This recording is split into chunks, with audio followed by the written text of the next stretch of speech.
For 3,000 people vacationing on the cruise ship Diamond Princess, a dream getaway turned into a gilded prison. The vessel's been quarantined off the coast of Japan after one of its passengers tested positive for a new coronavirus. The Contagion's appended travel plans for millions of other people. As many as 3,000 daily flights in and out of mainland China have been cancelled. Chinese officials acknowledge the economic impact of the outbreak, but insist it will all be over soon. I want to emphasize again that this infectious disease outbreak will partially affect the Chinese economy. But this is just temporary, and the fundamental phase where the Chinese economy is recovering in the long term will not change due to the current situation. But the global economy is already reeling from the slump in demand from the world's second largest economy. Oil prices have now fallen 20% from their year's peak as demand from airlines, shipping companies and manufacturers falls. The shutdown of industries in China has also driven copper prices down 12% since the start of 2020, and dozens of international companies like Apple, Starbucks and IKEA have temporarily halted operations on the mainland. Chinese businesses are supposed to be reopening now that the Lunar New Year holiday is over. But many people are worried about returning to work before the outbreak is contained. Considering the large number of people in Shanghai, I think I need to buy a gas mask to return to work. I think the main impact of the epidemic is on traveling and shopping. It is very difficult to send express packages now. These are very important in our work and daily lives. If business closures are extended or the fear of contagion continues to bear down on demand, the toll on international trade could worsen. Some economists are predicting a 0.2% decline in global growth this year. Mobin Nasir, TRT World. Well, let's get more on the story now with Mustafa Basbay from TRT World Research Centre. He joins us now from Cambridge.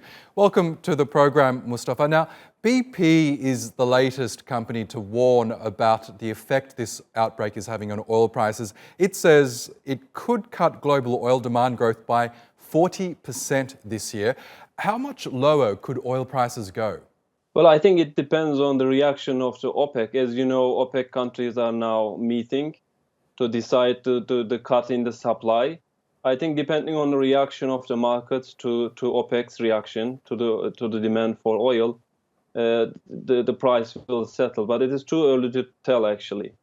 Yes, and we know OPEC and its allies, including Russia, have already cut production in response to the sluggish growth in oil prices.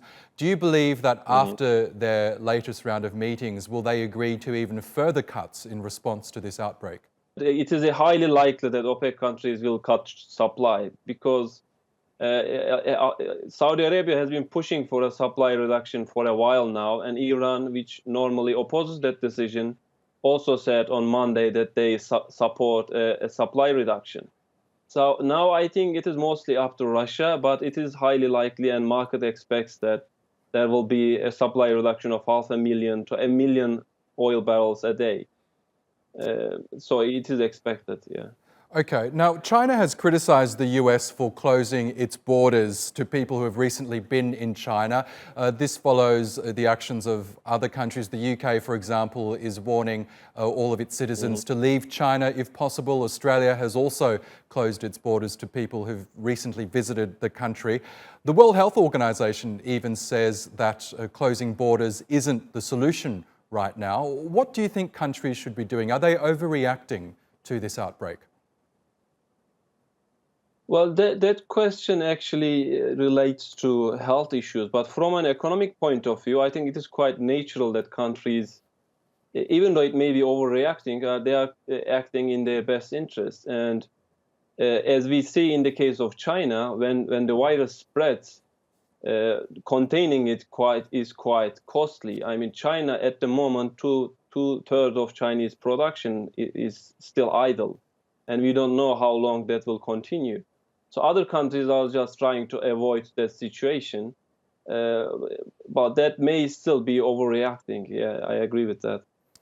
Okay, Mustafa Basbay in Cambridge, thank you so much for sharing your analysis with us on Money Talks.